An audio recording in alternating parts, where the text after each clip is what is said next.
como ya tenemos una mejor base sobre la parte del tubo orotraqueal, el tubo de traqueostomía, ambos son dispositivos de ayuda ventilatoria. La primera es la más, digamos, en estado agudo, y la siguiente es la opción para continuar la recuperación del paciente. Me hablo con la traqueostomía. Vamos a encontrar la opción a ambos de poder ayudarles al paciente en poder eliminar las secreciones que son frecuentes, que son reales en lo que respecta en la permeabilidad de la vía aérea. Vamos a tratar sobre las aspiraciones y secreciones propiamente, algunos principios fundamentales, indicaciones y contraindicaciones, y vamos a abocarnos un poco a lo que es la aspiración de circuito cerrado, que es la que quizás debemos priorizar en este tiempo, pero por cuestiones de costo, de disponibilidad, de demanda, no la tenemos en nuestros servicios, pero son necesarios aún en estos tiempos de pandemia con estos tipos de pacientes, y algunas funciones que el personal de enfermería debe de cumplir. Una introducción.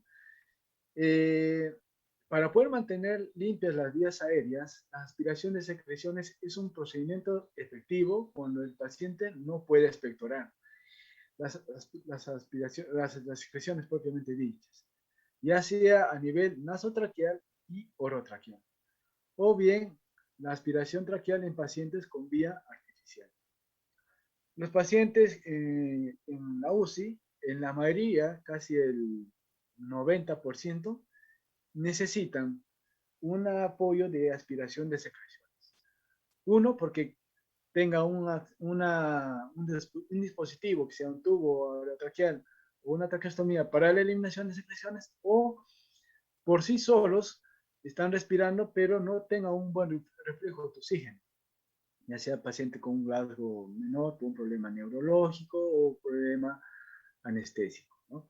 Y se coloca un tubo de malla y también se realizan aspiraciones, es el procedimiento. Ahora, ¿qué es la aspiración de secreciones?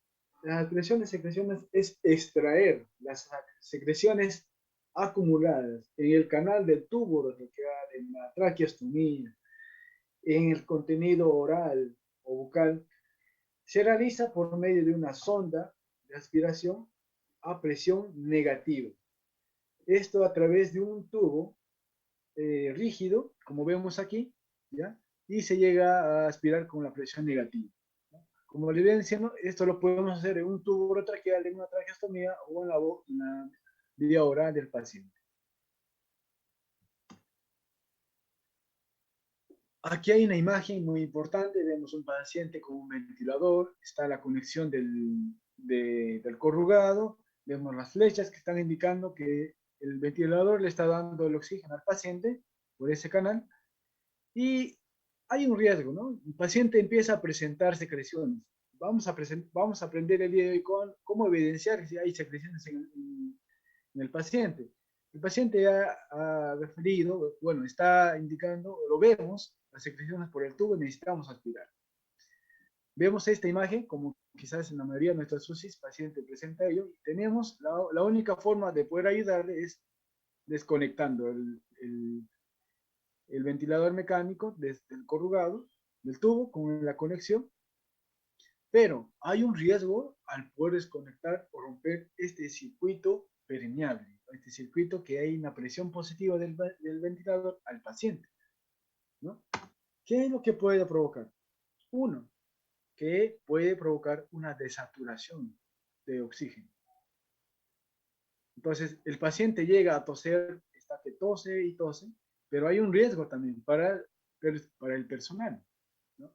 Que llega, puede quizás a contaminarse con el contenido de la secreción. Es por eso que utilizamos el equipo de protección personal, gafas faciales, mascarillas, guantes, mandilones, que debemos usarlo, pero también hay un riesgo para el paciente, que para ayudarles a sacar las secreciones o retirar las secreciones a presión negativa, las puntas, que quizás a veces no lo hacemos correctamente el procedimiento, o quizás por el ambiente lleguen a acoplarse los gérmenes, podemos hacer que los gérmenes y cualquier otro tipo de patógenos pueden encaminarse a los pulmones.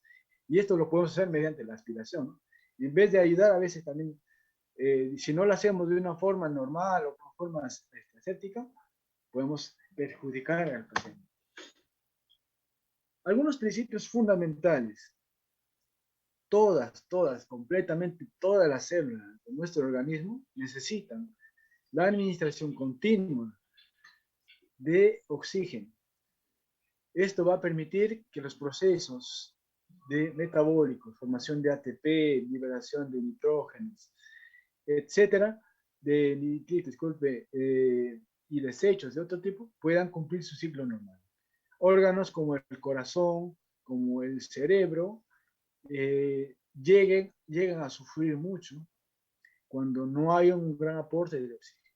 Entonces es importante saber esto, que el aporte de oxígeno es vital.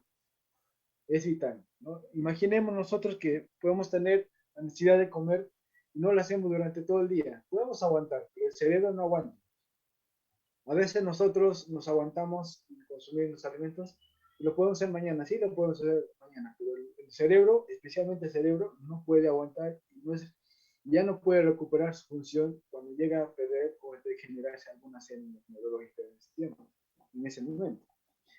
Mantener una irrigación adecuada, así como una ventilación suficiente, que nos va a permitir el intercambio gaseoso de CO2 y de oxígeno, y también de algunos nutrientes. Y esto lo hacemos con una muy buena oxigenación, porque el oxígeno cumple una función importante en la circulación que ayuda al transporte de nutrientes al todo el cuerpo. Las secreciones que están retenidas a nivel traqueal, a nivel oral, pueden favorecer el crecimiento y a la expansión de microorganismos, ¿no? También las secreciones de naturaleza mucoide asociadas ocasionan obstrucción en la vía aérea. Hay varios tipos de características de secreciones, según su tipo, según su dilución, diluidas, densas, semidensas, según sus características hemáticas, purulentas, y claras, amarillentas. De acuerdo a cada una de las características y patologías, se llega a tener y tiene que aspirarse. La eliminación de las secreciones de vía aérea reduce el potencial para la infección pulmonar y la mejora de la oxigenación. Eso lo hemos visto en la exposición anterior, donde se ha evidenciado, ¿no?, que, que la no eliminación de las secreciones de, a nivel de la parte interna a la externa puede aumentar un riesgo de infección. Si es que más está a nivel oral, por encima del balón de neumotoconamiento, ya sea a nivel traqueal o a nivel, ya sea cuando esté colocado una traqueostomía o un tubo traqueal. Si es que no hay un buen sellado, si hay una buena, como decía, un caldo de cultivo en esa parte, el paciente llega a toser, una mala manipulación, una aspiración, el paciente llega a tener una neumonía pulmonar, ¿no? Por ende, el ciclo respiratorio llega a perjudicarse y a una buena unos días se queda una gran cantidad de tiempo el paciente en ventilación mecánica o ventilación mecánica prolongada. El objetivo de que un paciente con traqueostomía, tubo traqueal o una presencia de secreción a nivel oral es que mantenga una vía permeable a nivel oral, a nivel laringio, a nivel traqueal, para que ayude a favorecer un intercambio gaseoso. Ese es el objetivo. Ahora, las indicaciones están indicadas en cualquier paciente, especialmente en un paciente de la UCI, un paciente que esté conectado a un ventilador mecánico y no puede expectorar por sí solo y necesita la ayuda de una aspiración de secreción como el paciente está entubado. Nosotros podemos tomar un papel o usar otro dispositivo para poder expectorar sus secreciones normalmente, pero ellos están sedados, están ahí como vulnerables, necesitan que nosotros los ayudemos. Y hay algunos indicadores que vamos a ver que nos dicen que tenemos que aspirar en ese momento. Contraindicaciones: pacientes con trastornos hemorrágicos, pacientes con coagulopatías intravasculares diseminadas, trombocitopenias, leucemias, Y los pacientes hay que ver que si es que lo aspiramos o si lo aspiramos de una manera personalizada, ¿no? Pacientes con edema o espasmos laringios, al aspirar podemos activar la crisis de asma, ¿no? Y aún podemos aumentar la parte, aumentar la crisis, ¿no? Aumentar el edema, el espasmo y provocar que el paciente se descompense, ¿no? Pacientes con varices esofágica, al poder aspirar a nivel traqueal, ¿no? Pacientes, nos sobrepasamos los 10-15 centímetros, nos vamos hasta, queremos hacer una broncofibroscopía y estimulamos de ahí y listo, ya el paciente nuevamente sangra. Cirugías traqueales, cirugías gástricas con anastomosis alta, infarto agudo de miocardio, ¿no? Modalidades de aspiración y secreciones son dos, las más conocidas, las más usadas, el circuito abierto. Esa la podemos usar especialmente cuando ah, pacientes están casi despiertos, pacientes que no tengan algún tipo de riesgo de infección, de infectar o de infectarnos. Y la otra, el circuito cerrado, pacientes que tengan un ARS comprometido, síndrome respiratorio comprometido, pacientes pronados, pacientes que tienen un riesgo alto de contaminar y de contagiar, ¿no? Vamos a desglosar cada uno de ellos. Circuito abierto, paciente donde se puede interrumpir la asistencia respiratoria, se rompe el circuito de ventilador paciente y por demanda se lo puede aspirar. El paciente favorece la pérdida del volumen. Bueno, claro está que el paciente recibe un volumen por el ventilador, va colgado, el ventilador se rompe y se deja aportar el volumen de oxígeno al paciente a poder hacer el procedimiento. Aumento de riesgo de hipoxia, claro está, por dos cosas, por la pérdida por romper el circuito y también porque nosotros al aspirar las secreciones no solamente aspiramos secreciones, sino también aspiramos parte del oxígeno que está en ese espacio. Y la técnica se requiere dos operadores como mínimo.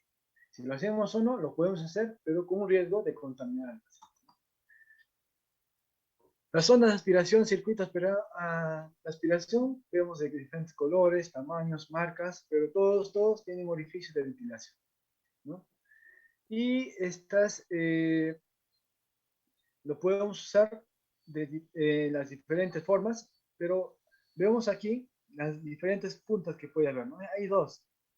Lo ideal, lo ideal sería que una sonda de aspiración tenga varios huecos, varios orificios, pero hay sondas que solamente tienen hasta dos o uno, ¿no?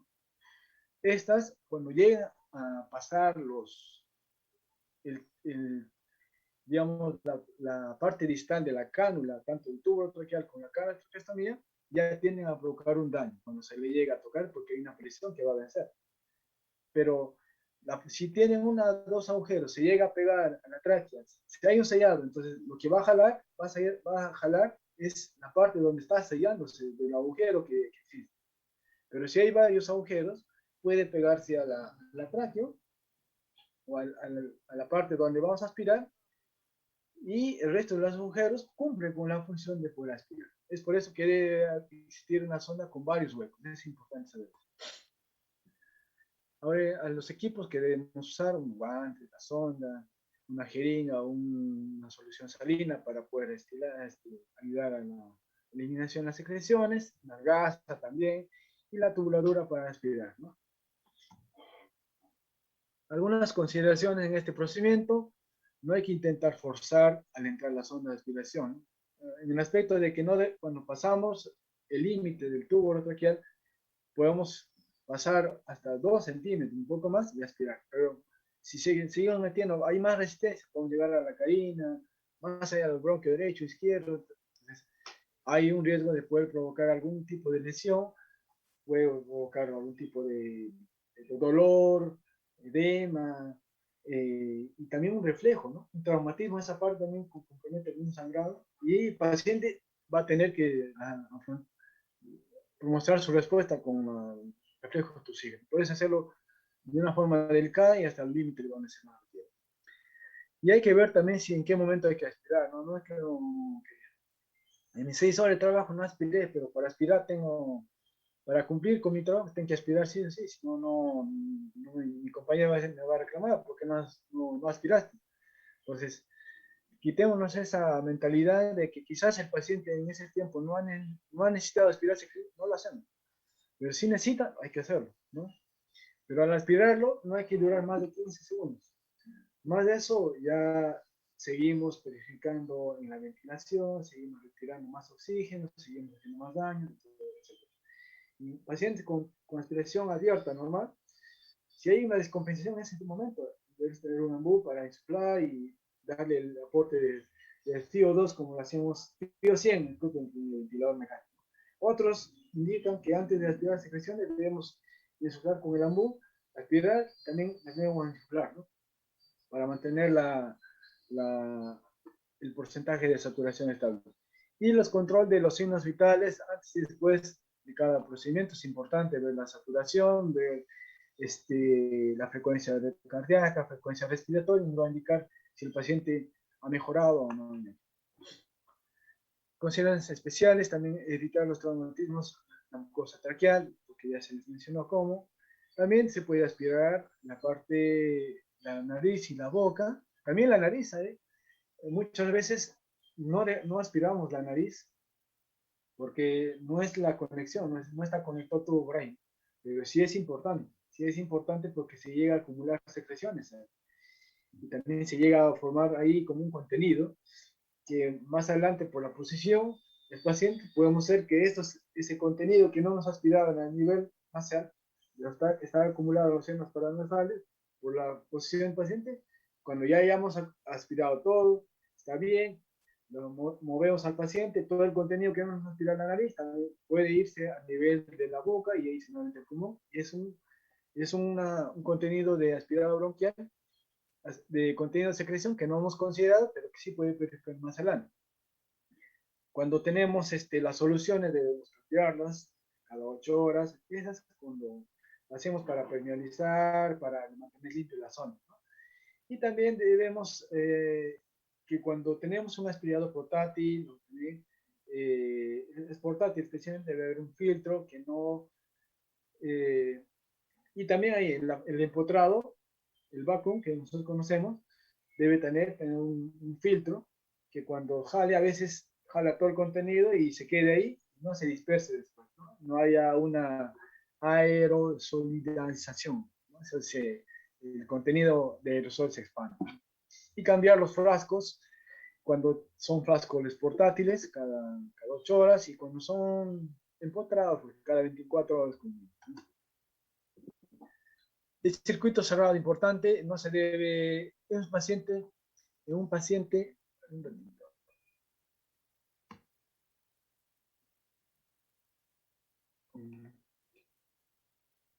para ver el tiempo. Pacientes con circuito cerrado, que tengan un circuito cerrado, ya sea en la cánula de traqueostomía tubo traqueal, no va a romperse el circuito que tenga del ventilador al paciente. El volumen que se ha programado va a llegar, la presión que se ha programado va a llegar, el ciclo de respiración va a mantenerse, la PIC del ventilador al paciente va a mantenerse, solo sí que no se debe de demorar también el tiempo de aspirar, ¿no? Disminuye los efectos adversos que hemos mencionado, de daños, de hipoxemias y de otros efectos que puedan ver. Como también se previenen los colapsos de las vías aéreas, los alveolos. Importante cuando el paciente está reclutado, las presiones mayores de PIB mayores de 8 son importantes a considerar cuando el paciente está en un proceso de recuperación del estrés que está ahí y requiere al menos de un solo operador, ¿no? A ver, un momentito. El circuito mejora la eficacia de la técnica. La técnica de aspiración y secreciones se ve en todo su esplendor cuando está con circuito cerrado. Es una técnica antigua, como les venía diciendo, es una técnica que ya se han implantado a partir del año 1980, por ahí adelante, ya se tenía zonas de circuito cerrado, se han ido perfeccionando poco a poco, inclusive cada dispositivo ya tiene para aspirar, para destilar ahí o permeabilizar la zona, y también hay algunos que ya tienen un adicional de colocar aerosoles, ¿no? Como un MDI portátil dentro de la zona. Indicaciones, como ven, especialmente pacientes con ventilación mecánica a través de la tubo endotraqueal o traqueostomía. Es muy importante saber eso porque paciente que tengan tubo en T con circuito cerrado no es accesible porque no sirve, ¿no? Podemos hacerlo manualmente. Este sistema está diseñado para pacientes con ventilación mecánica actual. Contraindicaciones, hipoxemias refractarias, paciente reclutado, hipertensión arterial sistémica severa, paciente con presiones elevadas, la aspiramos un poco más, las presiones hacemos que aumenten y posiblemente un paro más adelante, ¿no? Arritmias cardíacas por hipoxemias, lo ideal sería corregir ello. Hipertensión intracraniana. Vemos ahí en la imagen, paciente neurocrítico con una presión que se está midiendo la presión intracraniana. No se desea perder el aporte ventilatorio del oxígeno, se mantiene en una buena posición y se le debe mantener con el oxígeno continuo. Entonces se debe colocar al inicio, no durante el procedimiento o durante ese estadio, a pacientes con pacientes con neurocrítica. Entonces, con un paciente que, como les venía diciendo, paciente con una presión intracraniana alta, colocarle en ese momento no sería de partes de una zona de aspiración circuito cerrado. He colocado esta imagen en diferentes ángulos para que ustedes puedan diferenciarlo como es. ¿Ya? Vemos que una sonda, bueno, pues tiene una válvula de posicionamiento para el cuello del tubo, ya sea de la traqueostomía o de la tuberotraqueal, ¿no? Aquí, vamos a empezar por aquí. Vemos la conexión. Aquí hay una válvula de control. Hay algunos acá que tienen como una perilla, hay algunos que tienen como un tapón, ¿ya? Y de aquí empieza la sonda propiamente dicha, que está encapsulada en un plástico rígido, ¿ya? Y que al final tiene una válvula de aspiración externa, que va a permitir que al presionar se abra el canal y que al girar, y otros tienen como un clip, permite que no haya un escape del contenido del oxígeno, ¿no? Lo ideal, y es mi sugerencia, es que esta sonda de aspiración circuito cerrado esté conectado a un filtro con corrugado. ¿Por qué? Aquí es una buena imagen. El paciente está aquí, el corrugado, y ahí viene la conexión del corrugado para el ventilador. Aquí hay un filtro también. Entonces, lo ideal sería que cuando el paciente presente secreciones, vaya por aquí y se acumule por aquí. Es por eso que debemos colocar el tubo y hacer como una pequeña U aquí, ¿no? Con este corrugado. Cuando el paciente tosa, se halla como una pequeña trampa aquí. Y a la hora de aspirar, podemos jalar primeramente el contenido que está ahí y después aspirar la aspiración del tubo retrotraqueal propiamente dicho. Pero también a veces nos indica que debemos colocar el filtro, ¿no? Sin el filtro. El filtro directamente acá y ya, bueno, cumple su función para eliminar una parte del espacio muerto y que disminuye el volumen del flujo de oxígeno aquí en el corredor, ¿no? Pero esas son las partes, ¿no? Una válvula de control de posición para el cuello. Aquí hay una conexión para destilar el agua, la zona propiamente dicha, y la válvula de aspiración, que sirve como un regulador de la presión negativa. Bueno, desde 1987 ha sido una elección para pacientes con sistema respiratorio con gran demanda de ventilador o con PIB que desean que estos sean intactos, ¿no? Que no se lleguen a perder.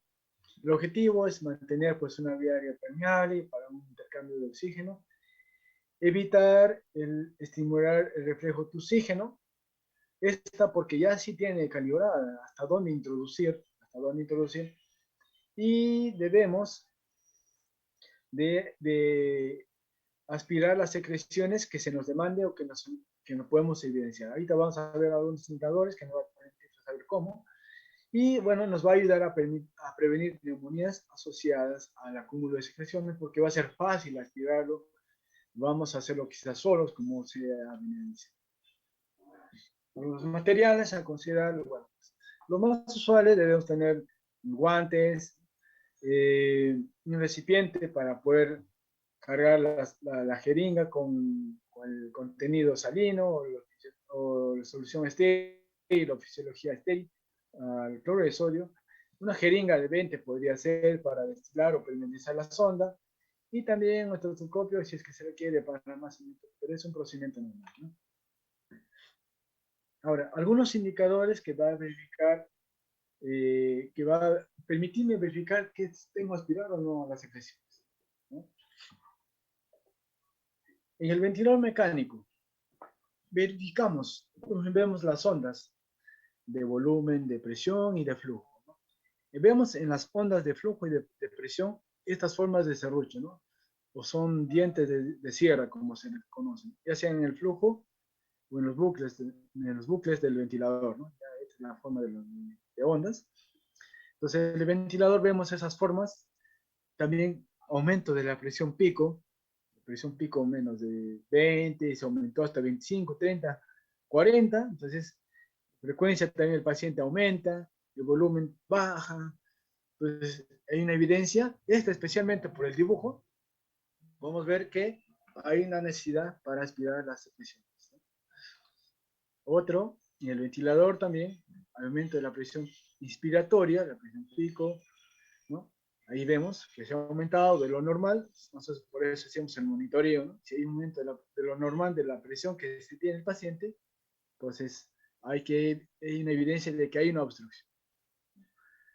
Y la disminución del volumen tidal, por ende, una disminución de la saturación, el paciente desatura, hay que ver que hay una necesidad de aspirar. También verificamos el deterioro de la oxigenación, la desaturación propiamente dicha. El doctor indica que el paciente está desaturando. Aspiramos, no responde. Entonces, sacamos un análisis de AGA. El paciente está con una hipercapnia, una acidosis respiratoria, retención de CO2. Entonces, hay que corregir los parámetros del ventilador y hay que mantener las vías aéreas permeables. Verificar también que hay secreciones difusas. No necesariamente a veces el ventilador te dice que está con las dientes de serrucho, ¿no? Sino que a veces son visibles las secreciones por el tubo, entonces hay que aspirar. Otra, sabemos que el paciente tiene incapacidad para poder eliminar las secreciones, entonces no hay que esperar como todo un día que no necesita la aspiración de secreciones, entonces mínimo pues 6 horas, cada 6 horas hay que estar aspirando las secreciones, si es que se lo requiere, ¿no? Pacientes con distrés respiratorio, ahí nunca nos van a decir ni nos vamos a mirar porque están boca abajo para ver las secreciones, pero sí el monitor, tanto de cardíaco como también de ventilador mecánico, nos dice que debemos aspirar. Estos pacientes, los pacientes COVID, sí o sí necesitan aspiración de secreciones. Por el alto proceso de inflamación se genera mucosidad.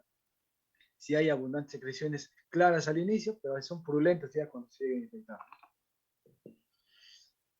Otro importante, la presión negativa al aspirar. Este es un modelo de un empotrado, un vacuum, una válvula con un sellado a presión negativa. Acá vemos el manómetro, aquel dispositivo para poder controlar la presión, para abrir y cerrar. Este es el manómetro que llega a ver cuánto es la presión negativa. Lo ideal en pacientes adultos no debe ser menor de 100 ni mayor de 150. A veces la literatura dice entre 90 y 120, hasta 150 está bien.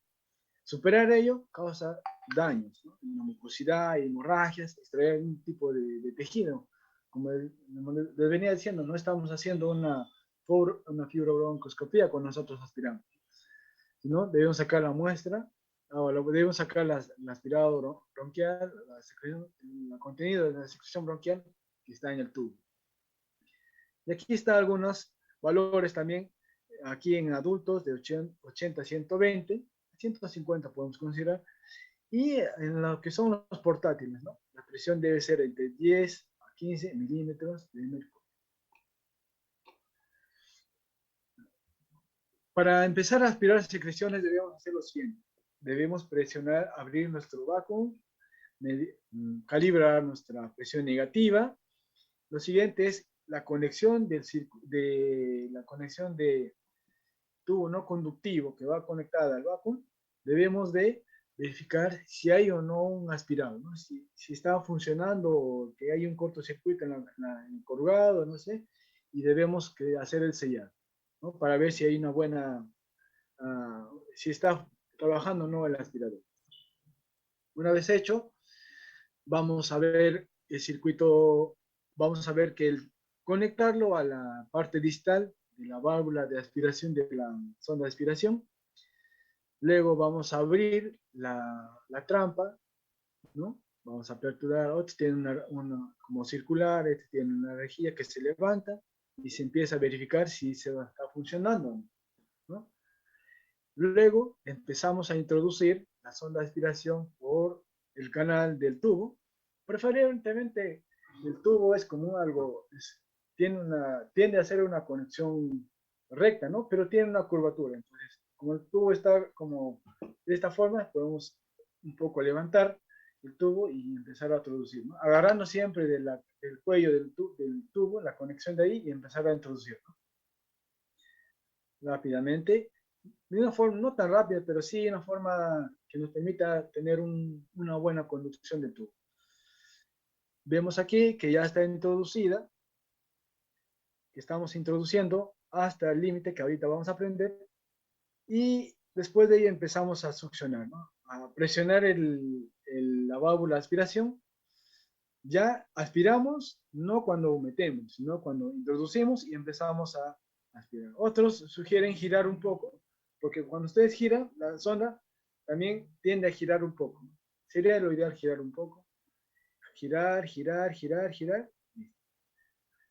Por experiencia propia, al introducir hasta la medida correcta, nos quedamos unos 2 segundos y jalamos, ¿no? No necesariamente metes y jalas, no, no es eso, no.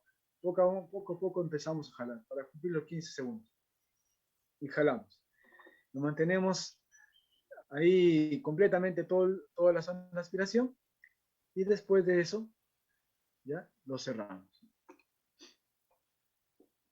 Ahora, antes y después de la aspiración debemos considerar preoxigenar al paciente, más o menos 30 a 60 segundos antes. Verificar que el tubo, ya al hacer el procedimiento directamente, vemos aquí que la sonda de aspiración circuito cerrado ha sido introducido. Debemos hacer que la sonda con el tubo, con los números que se tiene, se alineen, ¿no? Para ver que la parte de la cánula, la sonda de aspiración circuito cerrado, haya llegado hasta la punta. Esto nos indica que cuando está correcto, digamos, llega a la punta distal del tubo orotraqueal, ¿ya? El tubo con la medida tanto de la sonda como del tubo se alinean, nos indican que ha llegado a la punta, ¿no? Se alinean los puntos de ambos, de la sonda como del tubo. Pero nos indican que debemos, este es el orificio de Murphy del tubo, debemos de colocar más o menos 2 centímetros más para poder captar todo el contenido que está ahí, ¿no? A veces no aspiramos completamente todo el tubo, pero después del tubo sí hay un contenido. Es por eso que les venía diciendo que manténganse 2 o 3 segundos ahí, que jale todo el contenido y ahí empezamos a jalar nuevamente todo, ¿no? La duración de cada aspiración no debe superar los 15 segundos, aspirar suavemente, ¿ya? Y hay algo importante acá, que todas las zonas de aspiración tienen.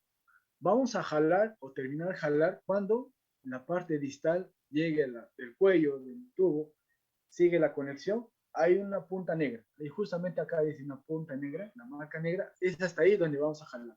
Si jalamos más, podemos romper la cápsula de plástico que está forando o podemos hacer que la sonda salga de la conexión que tiene ahí y podemos hacer que haya fuga, ¿no? Entonces, lo ideal es una marca para poder diferenciar. Luego realizar la limpieza de la sonda destilando con una jeringuita y también hay unos preparados que ya vienen para colocar de frente. Yo quiero hacer aquí algo importante. Por favor, cuando alguien les esté apoyando, por favor que la sonda, la jeringa que están usando no sea la jeringa que utilizan para echar el, al agua cuando han aspirado primeramente la boca. Lo ideal sería una jeringa estéril, nueva y que no sea manipulada, no sea que con un guante se estéril. Un ejemplo, no sé cómo llegarían a poder tener esa, digamos, preparar la jeringa. He visto a veces compañeras compañeros que sacamos la jeringa de la envoltura, sacamos el émbolo, sellamos ahí el cuerpo de la jeringa, le echamos el agua y la parte distal toca con el guante. Lo ponemos el émbolo y listo, ya está. Pero no nos percatamos que la parte distal de la jeringa, del cuerpo de la jeringa, ha tocado con nuestros guantes que ya hemos manipulado muchas cosas. Entonces, lo ideal sería, sugerencia mía, ¿no? Yo lo hago así, por ejemplo, tengo la envoltura de la, eh, de la jeringa, por la parte del émbolo, rasgo digamos, la envoltura de la jeringa y por un lado llego a colocar, vertir la solución estéril, ¿no? Agua estilada. Y dentro de la envoltura llego a cargarlo y no he quitado nada, no he retirado nada, no he tenido contacto con guantes. Y a la hora de aspirar, jalo solamente el retiro de la empacadura de la propia jeringa y lo coloco en la conexión para destilar o hacer la limpieza del carro. Eso sería una sugerencia, ¿no? Pero lo ideal es que todo sea estéril. El retiro de la sonda también se retira. No sé si ustedes han visto que la sonda de aspiración tiene un gancho, ¿no? Este gancho se utiliza cuando queremos cambiar, a veces es un poco duro, ¿no? Este gancho sirve para fijar el cuello del tubo y hacer como una maniobra ya con la conexión de la zona de aspiración y no sea fácil. Eso sirve. Yo no sabía para qué se había utilizado y ahora ya lo he aprendido. Complicaciones de técnica, bueno, pues no se realiza la instalación en el tubo endotraqueal. Ya está retirado, ya no se realiza, porque al hacerlo hacemos que se disemine el contenido de la sonda, del contenido de la secreción bronquial por todo el pulmón, ¿no? Se disemina, ya quizás está en la parte del tercio superior y se disemina por el nivel de las bases, si hay una telectasia, ¿no? Y etcétera. La introducción de la sonda de aspiración más allá del tubo traqueal puede ocasionar un daño, engrosamiento, sangrado, traumatismo, etc. Otras más, medición de la sonda de aspiración. Cuando no tenemos un circuito de aspiración cerrado, ¿cómo debo de aspirar con una sonda normal? Yo sé que hasta aquí cuánto he medido, ¿cierto? Más o menos fijamos nuestro tubo nivel 22, 23. Pues debo medir de aquí a aquí cuánto hay. Más o menos hay entre 10 y 15. Entonces, 22 más 15, ya esa es la medida que debo introducir para medir la aspiración de secreción con una sonda normal. Ahora, también elegir la sonda correcta, tanto en el CAF como también al borde del tubo.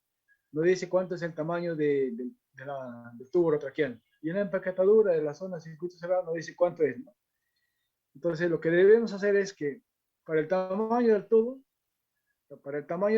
se nos indica un tamaño de sonda correcto. Para el tubo que es mayor, para los adultos de 7 a 8, se debe usar sondas entre 14 y 16, por el calibre, ¿no?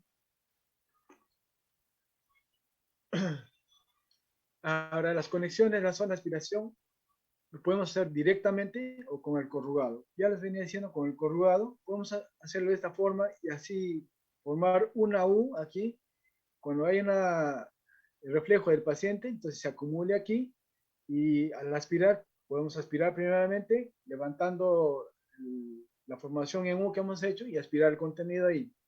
Pero a veces ponemos el corrugado y el filtro aquí y ya en bajada, ¿no? A veces por acá y por gravedad y lo dejamos corrugado sin levantar.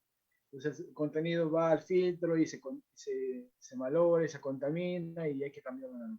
Entonces es una opción que podemos hacer. Función de enfermería, ya para terminar, el lavado de manos es importante. Debemos hacer la fijación del tubo orotraqueal en cada turno, lo ideal sería. La medición del tubo orotraqueal en el nivel de la comesura labial, si está en 22, debe mantenerse en 22, ¿no? A menos que ya toma una placa de X, el paciente está disminuyendo el volumen tidal, se tiene que retirar 1 o 2 centímetros, mejora la saturación y es donde se debe fijar ahí el tubo. Otro, los cambios de filtros antibacteriales. Los filtros, ¿qué filtros debemos usar? Los filtros HME, los filtros de intercambio calor-humedad, el HME o el HMF, que es lo mismo. Las tomas de muestras de cultivo de secreción local las debemos hacer nosotros, tomar también. Realizar y verificar o valorar el AGA, también es importante, es trabajo también nosotros realizar. Lo he puesto con rojo porque eso es importante. Realizar la higiene bucal, verificar el manguito del inflado, ¿no? Estos están directamente con el paciente, pero el resto es casi externo. Tiene que ir fuera del tubo, pero directamente con el tubo o cerca de ello es esto, ¿no? La boca y lo que está dentro del manguito, ¿no? O sea, el cap. Entonces, Nelson, activen. acá hay un último más. Monitorizar la cantidad, colores, secreciones es muy importante porque a medida que los pacientes tengan más abundantes secreciones, vamos a ver inclusive la posición del corrugado, el tiempo de aspiración y lo importante es registrar todo lo que nosotros hacemos. Muchísimas gracias, espero haber sido un poco claro con respecto a este tema. Es muy importante y debemos practicarlo y perfeccionarlo cada vez. Muchísimas gracias, queridos ponentes, compañeros presentes. Ok, licenciada Roy, muchas gracias a usted. Tenemos preguntas, licenciada Carolina. Eh, Uh -huh. ¿Qué se debe aspirar primero, boca o tubo? Muy bien. Lo hemos dicho en la exposición, vamos a aclarar, es un punto muy importante. Lo ideal, primero es la boca. ¿Por qué? Cuando, primero la boca, porque debajo del contenido de la boca está el sellado de la válvula del neumotaponamiento. Yo me pongo a aspirar primeramente el tubo, entonces hago que haya un reflejo del paciente.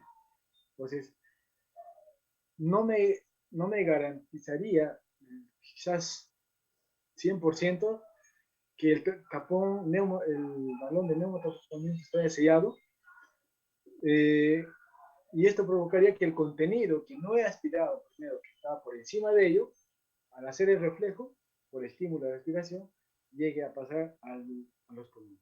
Por ende, primero se aspira el contenido oral, ¿no? Con el contenido oral se hace el lavado, ¿no? Y no solamente es un aspirado, es el lavado de la cavidad oral. Con cloroxina 0.12% es lo recomendable, ¿no? El paciente a veces no tienen los recursos, ya con cloruro, agua destilada, y también lo previo cepillado, ¿no? Para mantener bien la dentadura. Una vez limpio ahí, y también sugerí, disculpe, que podemos aspirar una parte de los senos paranasales, ¿no? La nariz, porque también ahí por movimiento se tienden a reclutar o acumularse y eso a veces, en un momento u otro, baja a la vía oral, la parte por encima del neumotoconamiento, el estímulo baja, no nos percatamos. Entonces, después de eso ya podemos hacer la aspiración del tubo orotraqueal y también prueben si tiene una aspiración subglótica, también después de la boca, ahí la subglótica, una jeringuita, jalar todo el contenido, pero no a presión negativa, porque podemos sangrar, ¿no? Y después cumplir con la aspiración propiamente dicha del tubo. Ok, gracias. Uh -huh. Colonia nos pregunta, buenos días, cada qué tiempo lo ideal se debe de cambiar los filtros antibacterianos? Muy buena pregunta. Mire, nos puede durar quizás unos 24 horas, ¿no? 24 horas puede durar un filtro, pero puede ser menos si es que nosotros no lo llegamos a cuenta. Por eso el corrugado, el filtro tiene un corrugado. Tiene un corrugado. A ver. Lo ideal sería haber traído un filtro para poder explicarles. Entonces, miren, más o menos, pongámonos a pensar que este es el filtro, ¿no? Este es el filtro y a veces lo conectamos de frente al ventilador, al tubo, ¿no? Entonces, el filtro tiene un corrugado, ¿no? El corrugado que es flexible. Entonces, yo cuando lo coloque el corrugado, el filtro y el otro corrugado para colocar el tubo orotraqueal, voy a hacerlo una U. Yo lo hago así, ¿no? Una U. Entonces, cuando vengan las secreciones por el reflejo del paciente expectorados por el tubo, estas se pueden acumular en esta U, esta pequeña trampa, ¿no? Entonces, ya lo aspirar, aspiro primeramente el contenido que se ha acumulado aquí y normal puedo eliminarlos al aspirar, ¿no? Pero, ¿qué pasa si es que yo pongo mi filtro en una posición quizás a la gravedad, ¿no? Entonces, puede aspirar, el paciente puede expectorar el tubo y bajar por el corrugado y meterse en el filtro. El filtro va a cumplir su función, pero no 100% porque ya se empapó con la secreción, ¿no? Entonces, siempre es bueno poder poder disminuir o cuidar el filtro de esa manera. Pero hay también que lo puedes colocar de frente al tubo, ¿no? Y también puede durar. Pero siempre por el intercambio de CO2, siempre hay un acúmulo de líquido que siempre tiende a mojar el filtro y se llega a cambiar cada 12 horas. Pero regularmente lo cambiamos cada 12 horas hasta 6 horas. Depende cómo yo lo valoro el filtro, ¿no? Ok, muchas gracias. La siguiente consulta de Yesenia Carmen. ¿En cuánto tiempo es recomendable el cambio de la sonda circuito cerrado en caso de pacientes COVID? Muy bien. Miren, hay algunos compañeros que, que hemos llegado a un consenso, quizás de estudio y también de algunas ponencias que hemos tenido, que ya podemos llegar a cambiarlo cada 3 días, porque, bueno, para ello debemos mantener una buena permeabilidad, una buena limpieza de la sonda. Y también algo importante, que al manipular siempre la válvula, siempre para poder usarlo, siempre tiende a desgastarse y no es siempre seguro. 3 días máximo está bien. Y otro por el costo también de esta sonda, ¿no? No a veces todas las instituciones tienen los recursos para comprar y a veces tienen que ser pagadas por el paciente, ¿no? Por los familiares, ¿no? Entonces, una cuestión de poder ahorrar y también de poder llegar a utilizar muy bien este insumo. 3 días está excelente poder usarlo, aunque también el, el fabricante dice que se puede usar hasta 5 días, 5 días, ¿no? 3 días está bien para mantener y evitar un riesgo de infección en el paciente. Ok, gracias, Yesenia. La siguiente es consulta de espectador anónimo.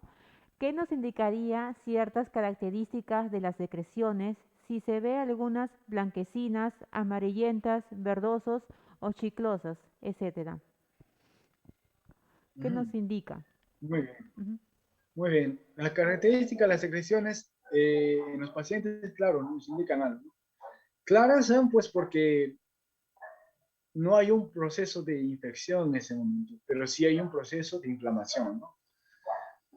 La respuesta general del cuerpo, especialmente de las cavidades, de los órganos con cavidad, como, como las tráqueas, al haber una presencia de una inflamación, se genera mucosidad clara y fluida, ¿no? Y, y hay como, si son densas, es porque no hay una muy buena humidificación. O sea, el contenido del aporte ventilatorio es muy seco, o no hay al menos el filtro antibacterial o el filtro, el HM, el filtro intercambiador calor-humedad, no está cumpliendo muy bien su función, o no es que está colocado. A veces colocamos un filtro de barrera, el filtro de respirator, filtro respiratorio lo conocemos, ¿no? Filtro de anestesiología que utilizan las máquinas de anestesiología, que solamente son filtros, no hacen ese intercambio de calor húmedo. Entonces, eso hace que la tráquea se seque, entonces las secreciones que genera la tráquea sean secas, entonces sean un poco densas. Ahora, respecto a otros colores, si son amarillas, hasta purulentas, densas, ya es porque se está generando un proceso de infección ahí. Es normal porque al inicio amarillas, porque ahí hay eh, como un cuerpo extraño dentro del cuerpo y una reacción puede responder, ¿no? Y aún más colocando, realizando las aspiraciones, hacemos que hay un daño adicional, ¿no? Se genera un poco de secreciones amarillas, pero ya son purulentas cuando el compromiso ha aumentado, o sea, la parte de la neumonía ya ha afectado la parte distal, la parte de los bronquios, la parte alveolar, y tiende por, por, este, por movimiento de los cilios bronquiales, tienden a salir por el bronquio y despectorarlo por el tubo, ¿no? Entonces ya es un indicador de algún tipo de infección.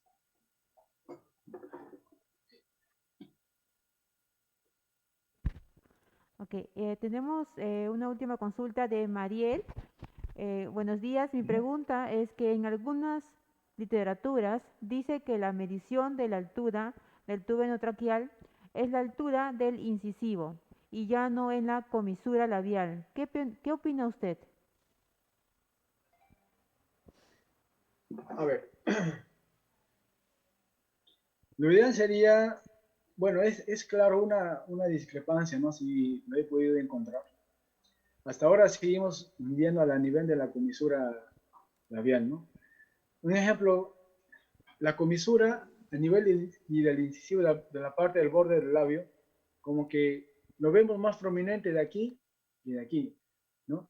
O sea, el tubo no sale por aquí, ¿cierto? No sale por aquí, porque si no lo mediría, pero el tubo necesariamente tiene que medir la parte frontal de la boca. Entonces, y el borde de la boca tiende ya a que la medida del tubo no se mida a nivel de la incisión, sino también, sino como dice la colega, a nivel de la incisión de los dientes, ¿no? Acá, la parte frontal.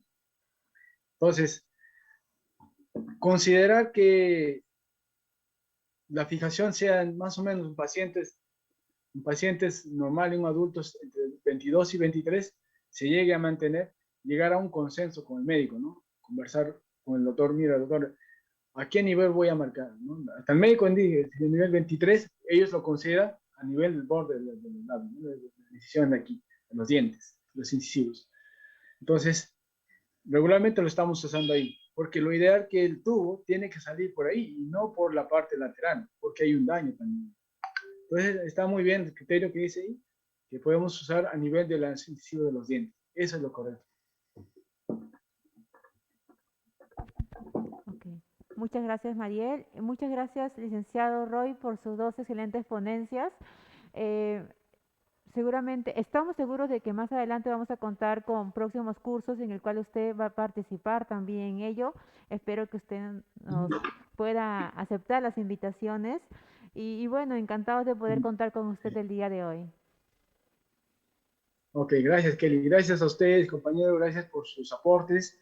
Claro está que, como ustedes bien conocen, como en la última pregunta, ¿no? Muchas cosas hay una controversia, pero hay que estar mejorando cada vez, actualizando un poco más. Y de hecho, esto es con el fin de poder beneficiar al paciente en su estadía en la UCI y su pronta recuperación. Muchísimas gracias y un saludo a cada uno de ustedes.